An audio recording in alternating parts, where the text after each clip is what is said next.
All right, it's a special episode of the Cedric Maxwell Podcast. I am Josue alongside Cedric Maxwell, of course. And I say special because we got a special guest. We got ESPN's Andscape's Marc Spears joining us. He's a former Celtics beat writer. And I mean during the good old days, right, Mark? During the Big Three era, during a special time in Boston with time for changing. Max, you were there. I'm sure we'll take a trip down memory lane. Hey, don't make me too old because there was a different Big Three. You got to tell Celtics fans what Big Three you talking about. Oh, that's right. That's two other generations, right? That's right. The KG era. Max, of course, can tell you all about the 80s. Man, we're gonna have some fun. We're gonna have some fun for sure. We're gonna talk about this year's Celtics, the Warriors, as both teams seem to be struggling after the big showdown that happened last weekend. But Mark, let's start with the Warriors. Let's start out west. It's they put together probably the Warriors, man. Let's talk about Boston. We'll keep 5 minutes. We'll keep 5 minutes with the Warriors. Talk about no Warriors, man. Oh, so what happened? Well, because after they beat the Celtics, they haven't won a game since. Is that what it is? No, I cover the whole league, man. I don't care. You know what I'm saying? I just live here. Let's talk about my time in Boston, man. Okay. Boston. Well, let's start out with Boston then, because the thing we talked about a little bit, beforehand, to me was so interesting, and Joe, we were talking. Let's just talk about Boston. Don't worry. I don't be around the Warriors that much. Well, the reason I bring up the Warriors because after what happened last weekend, it seemed like things were going to shift. The news came out about Steph Curry, but yeah, we can keep things Boston. I mean, Boston right now coming off a loss against the Magic that some people saw coming, but just the way it played out, it didn't sit well with a lot of these reporters and of course the Celtics fans. Max, how do you call it? What's going on with the Celtics right now?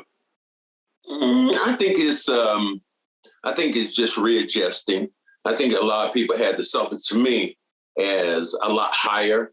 And I think that there's not a team in the NBA that's going to ever shoot the way that they shot throughout the season. I mean, this team was shooting the lights out. And guys like Sam Hauser, their bench was exceptional. But you look at the last couple of games, they depended more on Tatum. They depended more on Brown. Mark, you've been around, and you said you were around for the different era. But man, your relationship with Kevin Garnett when you first coming here in 2007, that was really interesting, man. You were telling me some things, and I was like, you were ready to get out of Denver because you wanted a kind of a upward change. Yeah. Well, real quick, Joe. In terms of the Celtics, I think they'll be fine. It cycles. Warriors, I'm getting nervous about them because of Curry's injury and just because they've been up and down. But I'm much more worried about the Warriors than I am the Celtics. But to answer your question, when we go back, and that's why I was messing with Joe, let's talk about Boston because I got so much to unpack there. I had Garnett on a conference call about a month ago for a story I did on his time with the Timberwolves. And I started it by thanking him. And I told him that he changed the direction of my career. And what I mean by that is I covered the Denver Nuggets for the Denver Post from 1999 to 2007. And toward the end, my career got stagnant. And I tried to get a columnist job at the Denver Post, didn't get it. And I was trying to find a different avenue to help my career just go upward.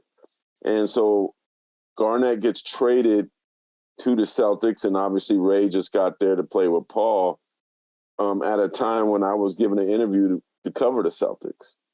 And the finalists were me and the late, great Sekou Smith. Wow. We were finalists for the jobs. He was in Indianapolis. I was at the Denver Post. I ended up getting a job. Sekou went to the Atlanta Constitution and Journal, where he ended up covering the Hawks and ultimately ended up going to NBA TV. It worked out for both of us. But, it was a great change for me because I went from covering a Nuggets team with Carmelo and Iverson and Chauncey, that was just saying, to a team that could win a championship. And I immediately got to go to Italy, go to Rome with the team, went to training camp. Remember we went out there, said, went to London, covered a game in London. And I knew when I saw Ray, Paul, and KG took that picture at the Coliseum that this team was going to be something. Like, this was going to be something. Like, these guys were like gladiators taking a picture at the Coliseum. Like, wow. It was so to cover that team. I was telling somebody the other day that they asked me on TV last week when the Warriors and the Celtics played if the Celtics team now was better than the one in 2008. And I said, don't disrespect them dudes in 2008, man. And that's with all due respect to the team now. I said, that team, 2008, was one of the most underrated teams in NBA history. Yeah. And if Garnett doesn't get hurt the next season, and they were like 23-4 at the time, and he got hurt in Salt Lake. If he didn't hurt his knee, that team would have three-peated. No question. And they were just too good. Right. When people ask, have you ever seen a Celtics team get out to a better start? That's the team that I point to. I said that 09 team, even though obviously it didn't end the way people expected, those first few months, they were just crushing. They were sensational. There was no championship hangover whatsoever. Yeah. So, I think they to me, they seem like a machine. Yeah. And I watched them play, and every time passes were so precise, defense was so good. And you said underrated. When you think about having guys like Tony Allen on the bench and Leon Poe, and Tony Allen mentioned by Kobe Bryant said the guy who guarded me better than anybody was Tony Allen. So you had your defensive players, Eddie House shooting from long distance, Sam Cassell, PJ Brown. It was just a combination of a bunch of great guys. And then you have your guy Perk, who was locked Rondo. Rondo. And it's just young Rondo. It's like a cast of characters, though. Yeah. And KG, I remember in training camp, Rondo, like people forget this, Rondo was a huge question mark. Like, can they start this young point guard who was like third string the previous season on this team? And Garnett said, hey, we have faith in this kid. He's going to be a star. Wow. And that, like, I could see Rondo's like confidence like change after that.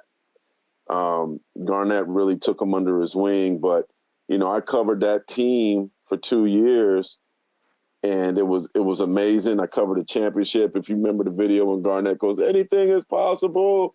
If you look behind, I'm standing right there, and I always will have that in NBA history. I'm standing behind Garnett when he says that, and well, he wasn't supposed to say that, though, right? No, he was supposed to say impossible is nothing. yeah, that's the Adidas tagline. Yeah. But now it's like a popular. I think he still got his money, the bonus, even though he messed it up. Say impossible is nothing.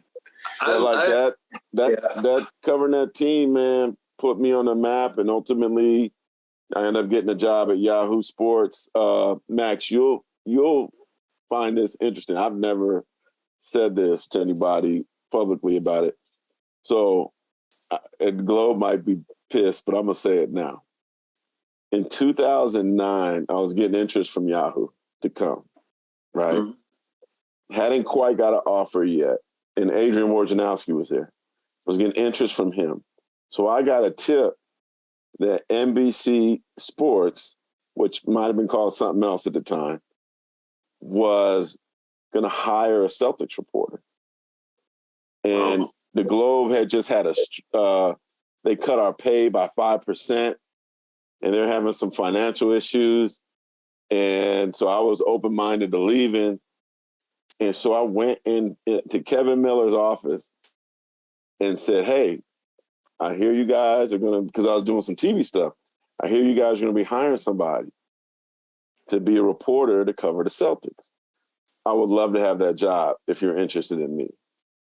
Kevin's like, well, we're not quite there yet, but I'll let you know if it happens. I was like, well, if you got it, I'll take it. I'll leave the Globe to come take this job. And so nothing happened. July of that year, 2009, I get the offer from Yahoo, sign a contract. I move to the Bay Area. I'm in San Francisco. In the Bay, in Oakland. He calls me and says, hey, remember we talked about that job? I'm like, yeah. He's like, it's open now. I want to hire you. Uh-oh. And I'm like, man, I'm in Oakland. I already moved across the country. And he says, oh, man, we'll pay for you to come back. I'll move you back. I'll match your salary. I'll give you more. I signed a contract. I tried to tell you in the spring that I was interested in coming and I would have taken the job and none of this might have happened, right? So I said, look, there's a guy you should look at. His name's Sherrod Blake. If I ain't going to be there, remember Sherrod when the Celtics played the Pistons in the playoffs? He did really good on TV. You should check him out. And Sherrod ended up getting the job. Wow. And then I told the sports editor at the Globe, along with Gregory Lee, who worked there at the time, I'm like, hey, there's this reporter in Boston. He used to cover the Sonics until they moved to Oklahoma City, and he lost his job and his paper closed down. And he's selling insurance right now. But I'm telling you, he'd be great covering the NBA and the Celtics. His name's Gary Washburn. Wow. Man. So they gave that job to Gary.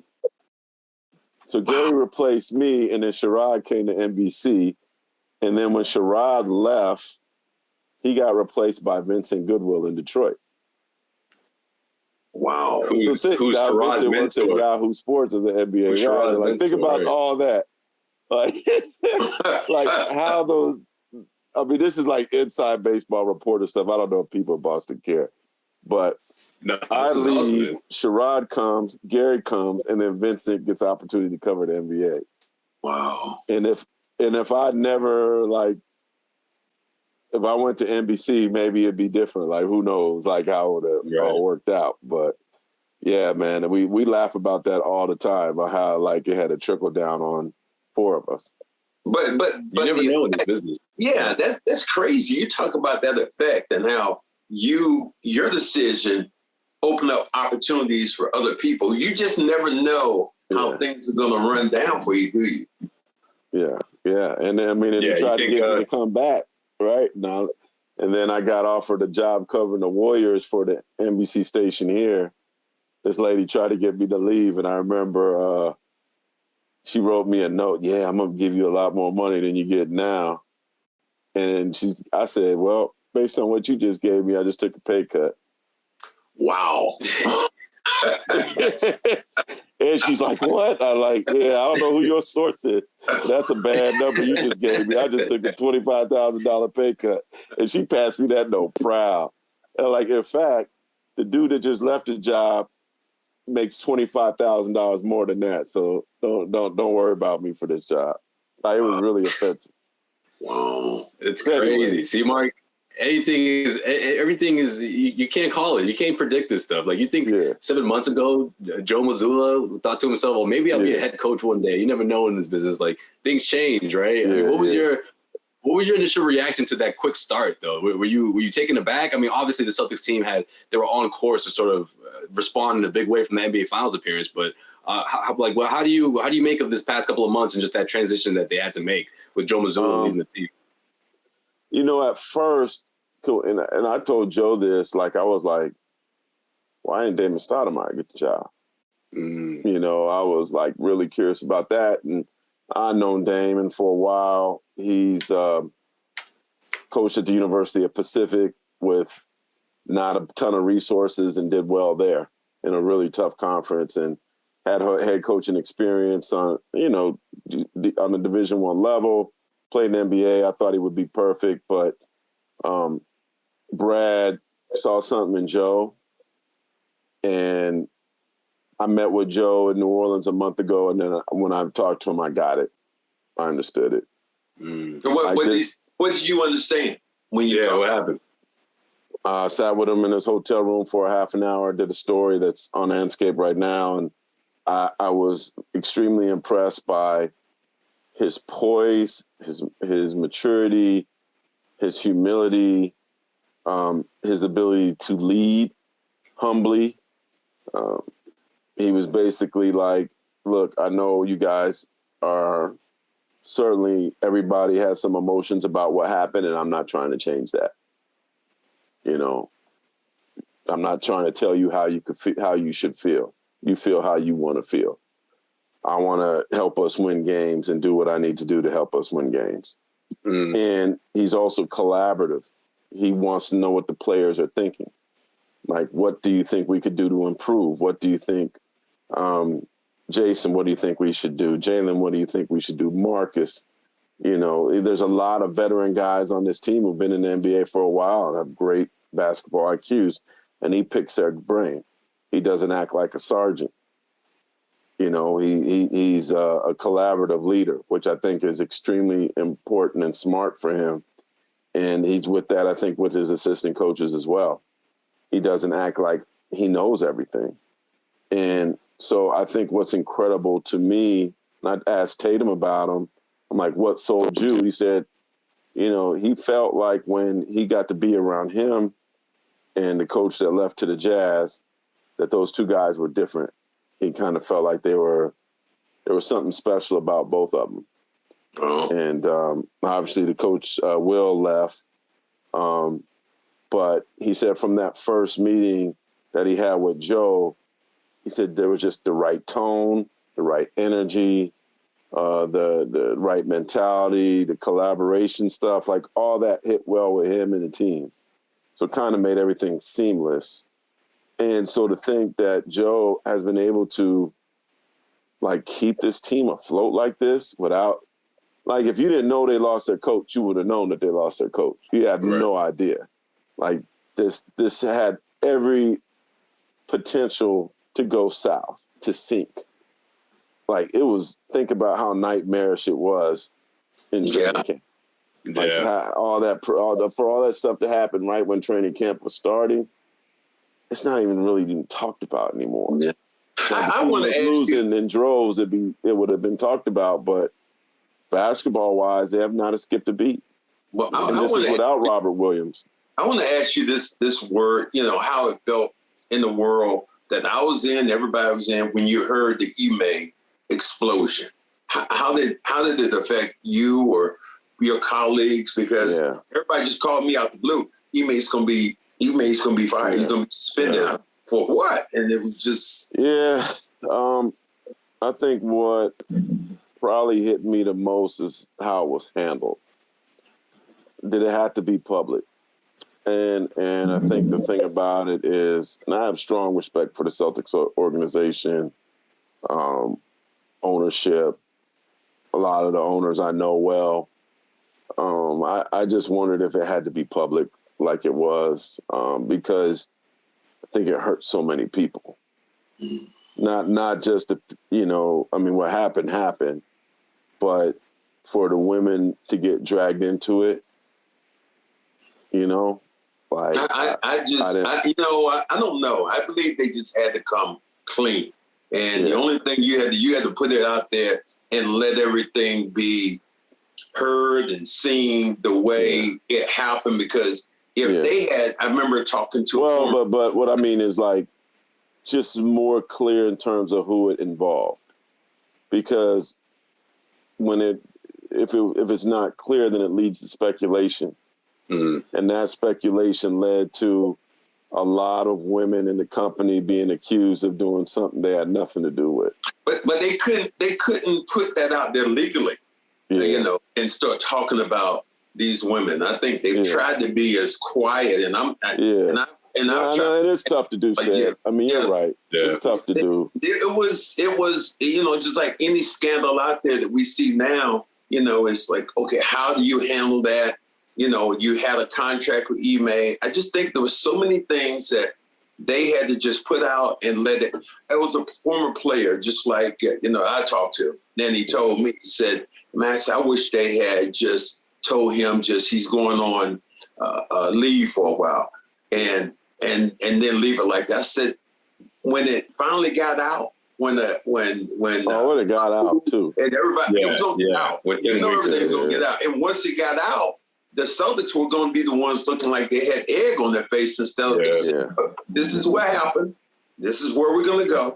And right now, dumb luck or whatever it is, it seems like it has worked for the organization. I do feel bad for Nia, because I heard her say some things like nobody in the organization, really reached out towards her. And I'm like, really, are they able really to say? I think the last part, what you said is very sensitive. Like, one thing I did ask Joe, like, how much have you spoken to Ime?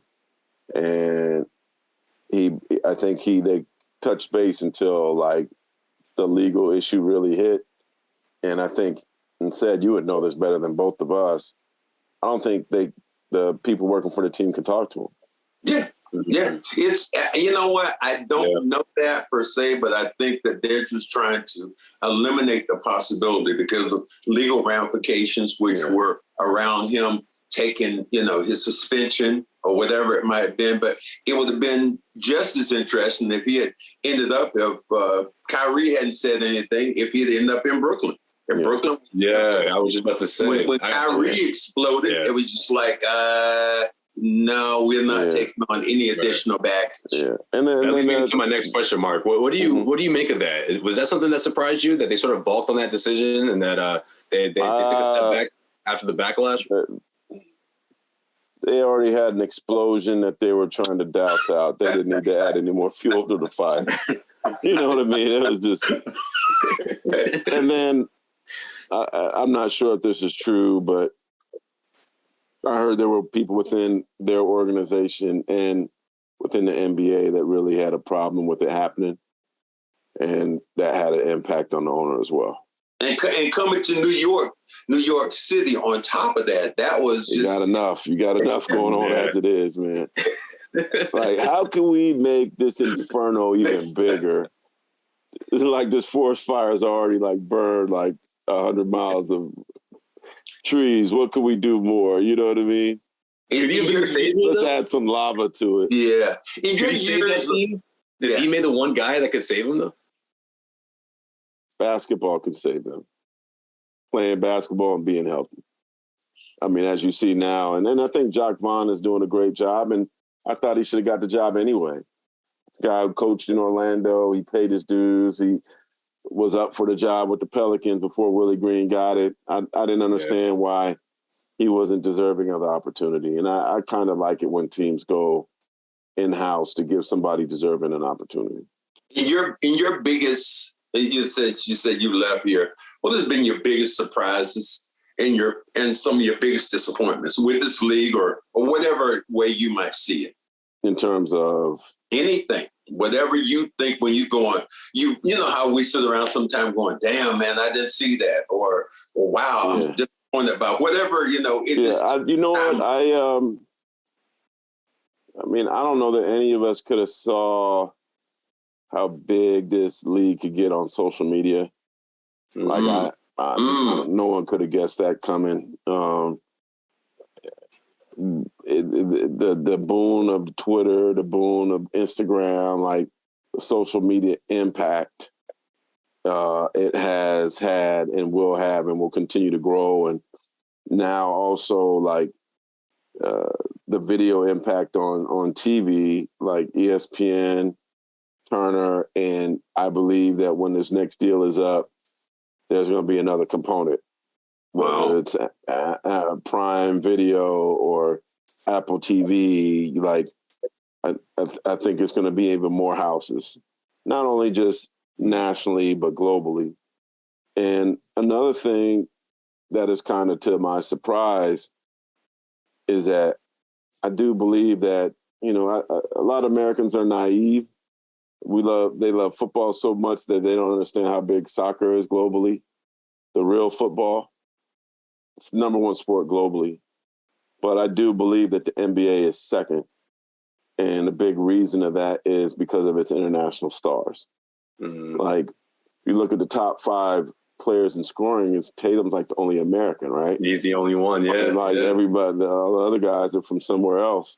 And all over the world. And so that just kind of tells you, like, I was in everywhere that I've been blessed through this job to travel all over the world.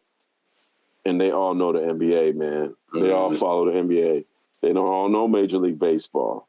Right. They all know the NFL. And they're not casual fans, right? They know their stuff. Like somebody was talking to Luau Dang, and he was saying, yeah, like kids in Sudan are watching Bol Bol. Wow. Because of Manute and because he's, from Sudanese. And right. The NBA, I wonder how many different countries are represented in the league. It's a global league. Like, I wouldn't be surprised, and said this might surprise you. People were talking so much about Seattle and Las Vegas. Like, I wouldn't be surprised if they put a team in Mexico City. Whoa. When the next expansion comes. Yeah, that's been discussed. Yeah. And I've been writing a lot about it. Like, Mexico City has 30 million people. That's like 4 times bigger than New York City.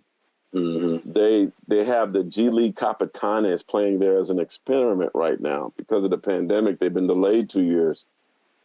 ESPN Mexico has like 30 million viewers.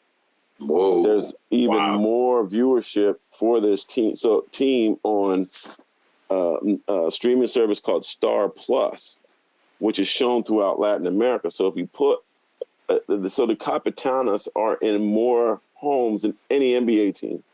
Wow. It's a G League team. Yeah, it's incredible. So if you put a team in Mexico City, you're not only going to be the team of the country of 30 million people, you're also going to be seen all over Latin America. It's going to make money on top of money on top of money.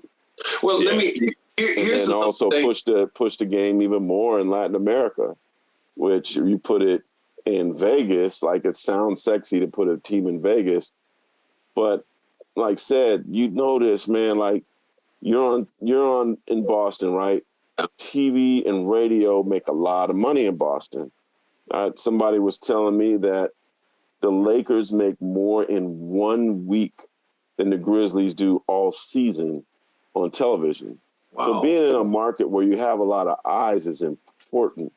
And Commissioner Adam Silver, who's in Mexico City right now for a game, like, you could tell, like, he's putting the tea leaves real big. They're like tree leaves now. They're not tea leaves anymore. Wow. Like, they're getting bigger and bigger. And if you look at Vegas, while it sounds sexy, like, what TV market? They're 52nd in TV market. You can't show any games in California because there's 4 NBA teams in California who own all the rights to California. Can't show games in Arizona and New Mexico because of the Suns. Can't show games in Utah because of the Jazz. Can't show games in Colorado and Wyoming because of the Denver Nuggets. You can't show games in Oregon or Washington because of the Portland Trailblazers. So where are you going to show the games? I believe there's less people in Nevada than there are in the Bay Area, San Francisco Bay Area. So the TV aspect, I think, could be TV contract aspect. Like, if they bought a team there, like, they'll be way behind from a TV standpoint. That's I want to ask you this other question, and to me, one of the biggest surprises since I've been around, and God bless him, I love him to death. But did you ever see Perk being Perk? Kendrick Perkins being Perk? I mean, I didn't see this. My mama called me yesterday. Max, he keeps it on 100. That's what he does. My mama called me the other day and said something about, I was watching this guy and he had a country accent and he said something about the Lakers and he said, I ain't never want to pay a fish for swimming. And my mom thought that was just the funniest thing, but Perk is going into this whole nother realm that, did you see this coming? You know what? Hell no. Wait. I didn't see that coming, but I will say this. When I covered the team, not shocked. He was one of the greatest quotes in the league at the time. And because he was honest and his basketball IQ was great, he was like the one guy on the team that wasn't going to give you a politically correct answer. If they stump, you always got to go. And it was funny because when I covered the team, oftentimes I would go at home games. I'll go listen to KG and Paul because they used to do their little stick together. and then you go in and talk to Ray. So a guy like Perk, you might miss Perk. And I would also always tell whoever was helping me at the game, whether it was Monique Walker or Julian Bembo, or we had a guy who was a big-time soccer writer used to help me out, Frank DeLappa. If one of them were helping me out, I'd be like, hey, man, make sure you go listen to Perk. Wow. I would always say that. Make sure because he always said something. He always had a great quote. And Perk, if you go read my stories, if you go back and read my old Globe stories, you probably see Perk's quotes throughout. Because he just, I was like, he was good. He's really, really good. And I'm so proud of this dude, man. Like, yes. Because he couldn't have seen this. Right. Because I remember being in Houston for a Warriors, like, Rockets playoff game about 5 years ago. And he was just starting to get his opportunity. Right. And I think it was like just like an ESPN app online thing before the game that he was doing with like Cassidy Hubbard. And then he heard you heard those quotes like your mom liked, right? Just all the like sayings and you think they're like stuff. He just that's him. Yeah. And I think people just fell in love with his personality, his honesty, because you know what it is. Like Allen Iverson told me this, and I asked Allen once, why didn't he want to do TV? And he said, because I don't want to talk bad about people. Oh. And I was like, that's interesting. Like, and you don't necessarily have to talk bad about somebody, but you're going to have to give honest opinions. Right. And Perk isn't shy. And so, and he's funny. And he's got the country drawl, the Southern accent, the Houston thing. And it just makes him unique. It makes him different. It makes him fun. He always got a lot of energy. And you want to know how he feels, just ask him and look at his face. And he'll let you know. So he just grew and it was funny, man. We're doing NBA Today on Monday. And he had his what's his catchphrase? He has some catchphrase. Yeah, one of them is carry on. I know that. Carry on. Yeah. He has carry on clothing now. Next time you see him, ask him about it. Yeah, people will buy that. I can see that. Max, say Big Perk, where's my carry on swag? I heard you got carry on swag now. Oh, he had carry on money now. He had a sport coat on the show on Monday, and he went to fix it, and it said carry on his hoodie. I'm like, this dude here I like, Perk, where my swag at, Perk? Oh, I got you, big fella. I got you. As always, as we say on this show, we try to keep it on the 100. So I'm going to tell you a funny Perk story when I cover the Celtics. I'm going to leave the reporter's name out because he probably wouldn't like me. You saying cut the wrong side of this. All right. So Perk got fined like $10,000 for something he said. And I asked a reporter to help me out and go ask Perk about it. So they were like trying to really do a good job and ask, Perk about it. And first, Perk didn't really say nothing. And Perk like got irritated. And he said, man, you think and so when the dude was leaving, he called him. Can I curse on this? Yeah, absolutely. Yes. Oh, he said, as the guy was walking away, he called him the reporter, right? He said, man, he kept grilling him about this $10,000. And the dude's feelings was really hurt. Like, but I know there was more said in the quote, but that Perk said that. All right. No, but see, I know why Perk finished that. Because Perk he goes even further. Because always, it goes, then it goes. That's what he always does. I left that part out. That's what he said, wasn't it? That's what he said. This ain't that kind of family show. We'll I'll let you finish the sentence. Yeah. Maybe that's what he said. I can't confirm. Exactly what he talks about. Wait, but what the reporter said about that part? Or what was it in general? No, that's what he said to the reporter as he walked away. So the reporter's like crushed that he said that to him, right? And then I said, Perk, I wanted to He's like, I'm not a bitch ass N-word. Don't call me that. Yeah, and I said, Perk, man, why'd you call that man that? Man, you really hurt his feelings. He goes, shit, Spears, you think I'll give an F about $10,000? He's asking too many damn questions about that. Wow.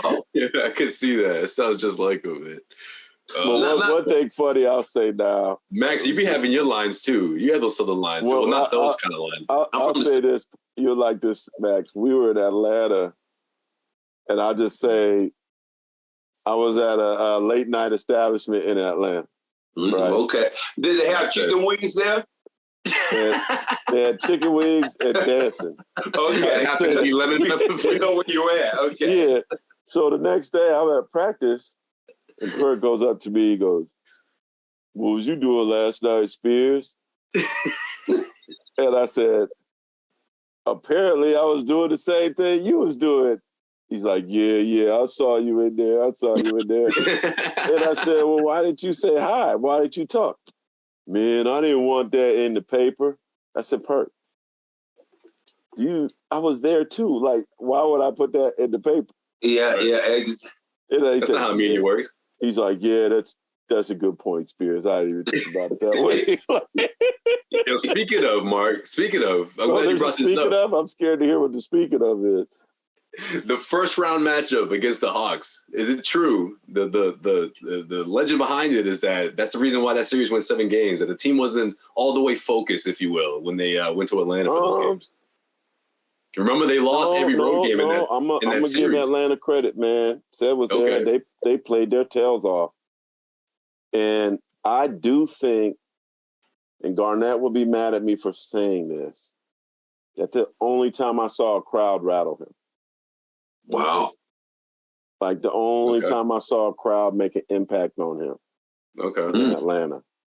Like that crowd, remember they were like chanting Hawks in 7. Hawks in 7. And the Celtics beat them down in game 7. Right. But they lost every game over there. They those guys have fun wherever they went. Okay. Yeah, I don't. Okay. Yeah, they. That was the rumor that Doc had to give him a little speech there than anywhere else, but not putting their business out on the street. But it wasn't like they just sat in the hotel room all day. Like they got out, they had fun. I just think that Atlanta was. Think about it. They had Joe Johnson, right? They had Al Horford. Yeah, young Al. That's right. Yeah, young Al Horford, and they had Josh Smith, who was athletic and tough to deal with. Like, they were well coached. I think Woody was a coach, right? Mike Woodson? Yep, Mike Woodson. No, they weren't better, and it shouldn't have went 7. But they weren't afraid. No. They were not afraid. They were not afraid, and they were good. So I'm not going to put that on the element. Okay. Yeah. All right, last one. I think that would probably be the assumption, but I'm gonna give that Hawks team respect. Like they were good. Okay. All right, last one for me, man. Seeing this whole rift between Pierce Garnett and Ray and all that, and just to see the way it all came to an end at Kevin Garnett's jersey retirement ceremony. Just take me through that whole thing from your perspective, right? You obviously you're very close to that team. You saw the whole thing play out. What was that like? It was kind of sad to see. And, I don't know if Rondo's been able to clear things up with Ray yet. Oh, Rondo too, that's right. Yeah. Which might be even the harder deal than all of it. I know there was a bunch of times where Doc would say, man, I need to fix that. I'm trying to fix it. I'm working on it. Behind the scenes, I'm working on it. And so I actually was in Africa for the Basketball Africa League and I came back, I think, the day before Garnett's game. So I was coming back from Africa, man. I was worn out, but I felt guilty about not being at his because I went to Pierce's, but I missed Garnett's, and I really wanted to be there. But it was good to see because I think let me grab this up. You guys hold on real quick. All right, now you good. What you got? Man, he really getting ready to get serious about this thing, Josue. Take his head off. This must be some serious ammo because, those are the favorite years of his career, man. Oh, man, it just sounds like things that made show and tell. And I'm a wine guy, and I never. What we got? Can you see it? Oh man, okay. Is that from the right after 08? Wow. No, this was it says new team, new passion, new network. Comcast Sportsnet.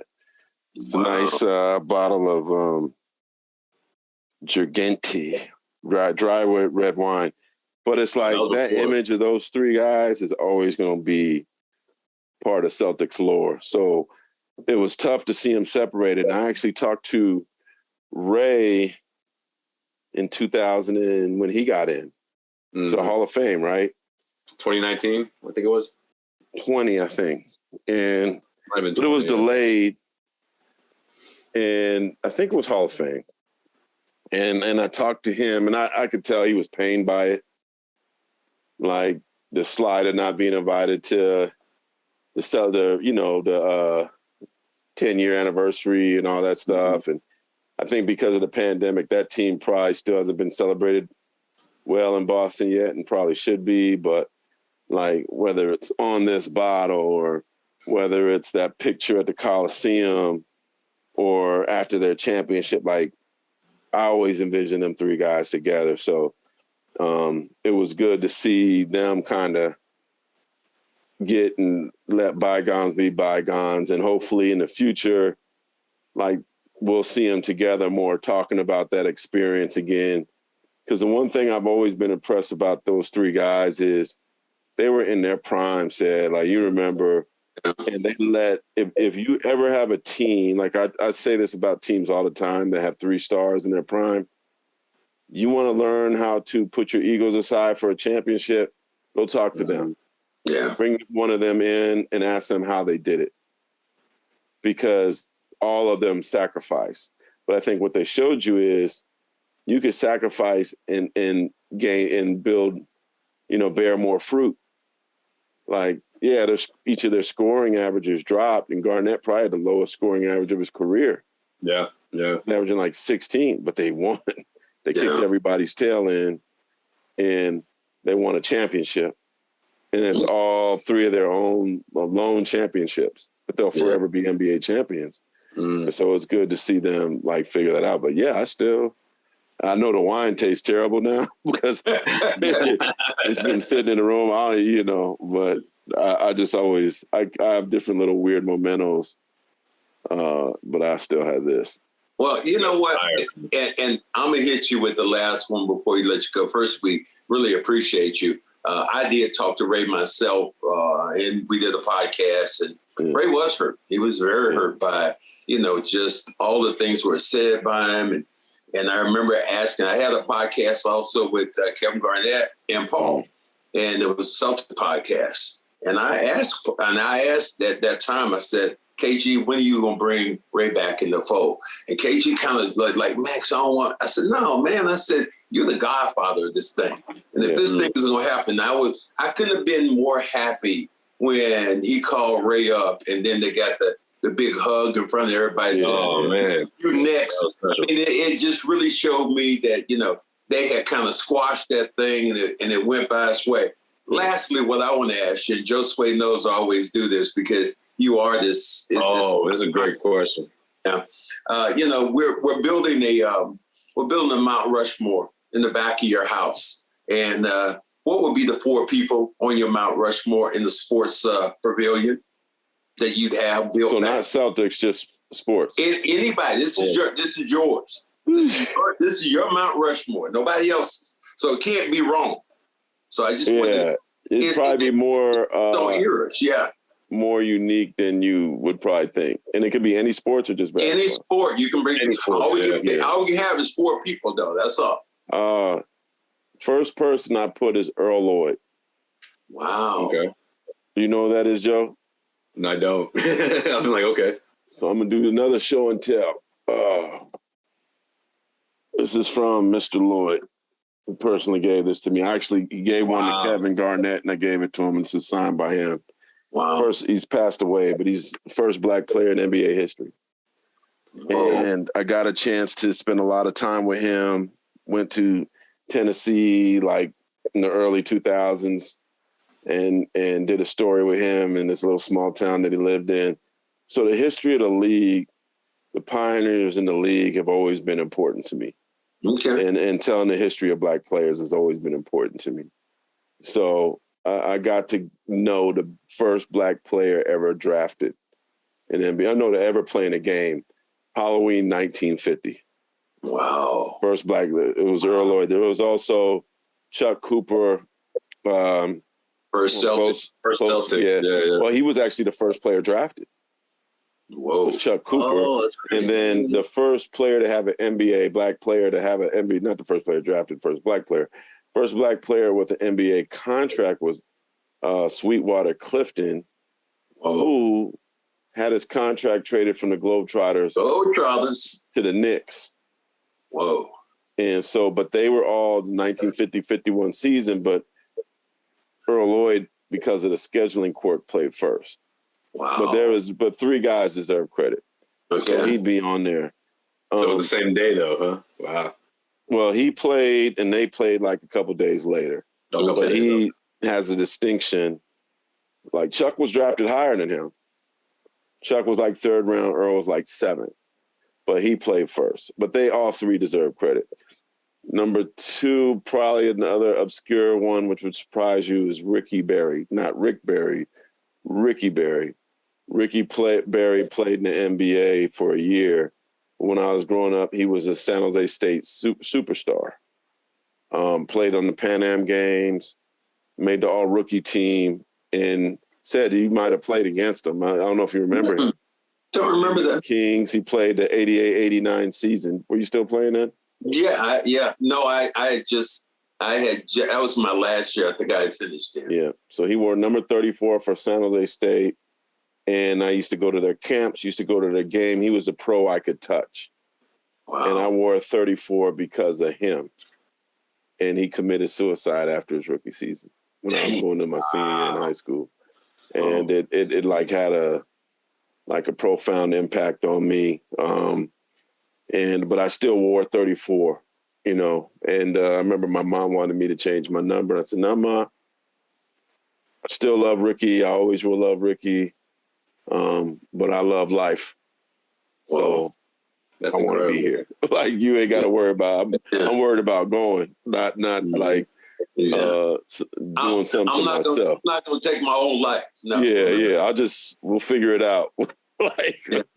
As best I can. Like, right. And so I guess the other two, probably for me as a kid, I love Ricky Henderson. Okay. Growing up in the Bay Area, he was like, I used to go to Safeway Saturdays, where we used to pay $5 and you could get a ticket, a hot dog, chips, and sunflower seeds and a soda pop. I used to take the BART train up. $5, shit. For $5, you would get all that. So can't even get a soda now with that. Has anybody ever had as much swagger as he has? Man. I mean, he knew he was good. He wanted you to know, and he would tell anybody how good he was. Yeah, no, Ricky Henderson was a bad dude. I'm like reading his book now, and it's funny, I got to cover him. I covered baseball before I covered the NBA for like 2 years. I covered the Angels and the Dodgers, and I remember he gave me a quote. I asked him about being a great leadoff hitter. He said, "I am the greatest leadoff hitter that ever be." And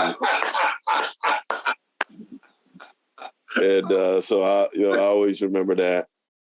And then let me see, number 4. Looking in my room. Why you gotta look around your room? You should know. It's gonna be reminded, man. Number 4.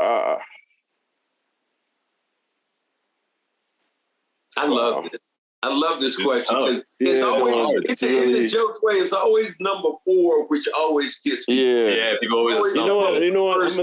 I'm gonna say Magic Johnson. Oh, okay. And because I've had now like, I'm going to cut the interview off right now. That's why I'm sorry. I hate that, you know, Jimmy. because I'm probably in the minority, but I still feel like to this day, and you'll probably cut me off when I say this, that Magic Johnson's the greatest player ever. Wow, man. And I just felt like that because he changed the NBA. Like a lot of people are indebted to him and Bird for changing the NBA. But Magic not only like helped the NBA survive, but he brought flair to it. And he played 5 positions and made everybody better. Yeah. So I just always had Yeah. a big time respect for his game and what he did, and just how fun he was to watch. And he wasn't necessarily my favorite player, but I just thought he was just great. So he's number 4. And I'll only say this to you, and I'll only say, and to our listeners, part of that I do respect, and I respect, and I've said this about him more. As a basketball player, I absolutely hated him, but it was a hate-respect thing that I love. Yeah. But I am, and I said this on his documentary they had me on, I said I respect him more as a black man, as an entrepreneur, as what he did for AIDS, as what he's done. He has been as big as anybody I know, or an ambassador of the game, especially after the game. And he taught players how to make money off the court. Yeah. And that to me is just so important when I think of him. I mean, he busted in the room. Lastly, it was myself, Kurt Rambis, Michael Cooper, and Brian Scalabrine. We were doing something for a Lakers game. And we were all in there talking, and Jeannie Buss was in there, and Wick was in there, and a whole bunch of people. And who walks in the door and says, "Oh, I'm sorry, Jeannie, I didn't know you guys were having a meeting. But by the way, let me go up on stage and take the microphone from these dudes because they don't know what they're talking about." And he goes to shake my hand, and I say, "I ain't shaking your damn hand, man. Get the hell out of here." He said, "No, man, show me love." But he is that kind of guy, and I respect your opinion on that. But I just hate that it's Magic at the end of the day. Yeah. No, I saved that one for you. Yeah, you did. You did. It hurt. It's gonna leave a mark, but don't. Yeah, but I'm gonna say you tarnished the whole interview, but all right. I'm gonna say this: the most disrespected NBA superstar ever is Larry Bird. Wow. A fact like that, he isn't mentioned when we talk about the greats. Really, is incredible to me. I never seen he busts so many dudes, man. And I remember just watching him as a kid. I'm like, dang, he be making these brothers look terrible, man. Like the way he be killing them. Whoa, man. You know what? And letting them know about it. You know what? You stepping on my toes again, because the first NBA player he made look bad was me. Because I was the first practice. I wasn't in public. I was like, this white guy can't play. That's some bullshit they bringing in. And that first practice, at the end I got through playing, I remember the first time I got to the first black person I saw that day, I said, you know what? A fucking white guy can play right there. Yeah. So I do understand really. And then I always tell people this. I said, I knew Larry Bird was going to be great because I started seeing Larry Bird in the black barbershop. There was Jesus, the dinner, Malcolm X, and then there was a picture of Larry Bird in the barbershop, a black barbershop. I was like, man, get the hell out of here. Yeah. So that's when I knew he had really made it. Along with Spike Lee's movie, though. That was just as good. Oh, man. Senior NBA writer for ESPN and Andscape, Marc Spears. Appreciate you, man. Can't say that enough. Also, the author, alongside Gary Washburn, of the Spencer Haywood rule. What is that? What does that mean exactly? Why don't you let people know real quick about this book? No, we did I love it, man. It came out a couple of years ago, and it's incredible. I did a biography on Spencer Haywood. Great man. Somebody said certainly knows. Very complicated story, but an amazing read. Like, please get the book, read the book. You'll fly through it. His story is like, I call him the Black Forrest Gump. Wow. So many fascinating things that happened in his life. You know what? But before that, tell me this story. But I got to hear this. You got to tell people this about the thing with Nike that I keep hearing about. That's not a rumor. Oh, yeah. That Nike true. Like, Spencer Haywood was offered like a deal with Nike where they offered him cash or stock, and he took the cash. You know, because he didn't think it was going to, he's like, man, that stock wasn't going to be worth nothing. I mean, you kind of get it now, right? Yes. Like, it makes, I mean, if you really think about it, I'm sorry, at that time, you can understand why he's like, this Nike thing. But, he certainly wouldn't have to do any more NBA appearances if he did that. I heard the deal would have been about $6 billion or something right now. He'd be on it. Today? Someplace in that area. Hey, but said, how many people have tried to offer you stock that would end up being? No, absolutely. Absolutely. I got about 5 of those. I was going to say, that happened to you too, Max? Shouldn't we talk about Bitcoin right now or what? Yeah, yeah, right. Man, thanks again, man, for coming on that show. Hey, we man, appreciate it. if y'all don't have me on at least once a year, I'm going to have a problem, man. Well, we will, brother. Thank you very much for coming on with us. All right. We'll make that happen for sure. All right. Take care. Peace. Peace.